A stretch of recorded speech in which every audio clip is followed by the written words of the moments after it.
He had dark brown skin and long white hair that hung to the center of his back, and a beard of the same color that had gotten gray and black ash and scorch marks near the bottom, hanging just above his stomach. His hair was curly and hung largely over his eyes, though he kept reaching up and using his wrists to reveal a deep red eye so he could see what he was doing.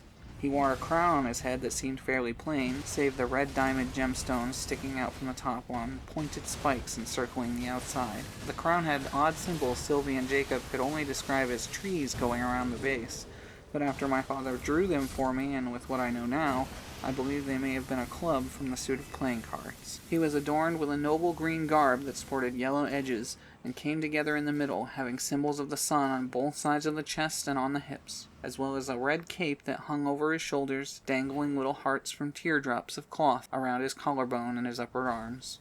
He also wore a simple pair of brown leather gloves and boots, and there was a staff resting near the forge that appeared to be an entire tree sapling, roots and all, that had pink budded flowers sprouting from the leafy top. The man pounded away at the scorching metal before picking it up with his tongs and examining it closely, stepping away from the anvil and returning it to the forge for more heat. Jacob glanced at Sylvie and she nodded to him.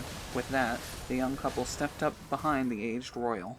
"Excuse me, we're lost and we're hoping you could give us some directions," Jacob asked. The man seemed quite surprised as he turned around, pushing his hair out of his eyes momentarily to get a good look at the youngsters. "Lost? What do you mean? I thought no one could enter or leave this place," he replied in a rugged, deep voice, seeming troubled. "We're from Asgard. We accidentally fell through the gap between Yggdrasil and our home, and we're hoping to find a way back quickly," Sylvie replied. "Asgard.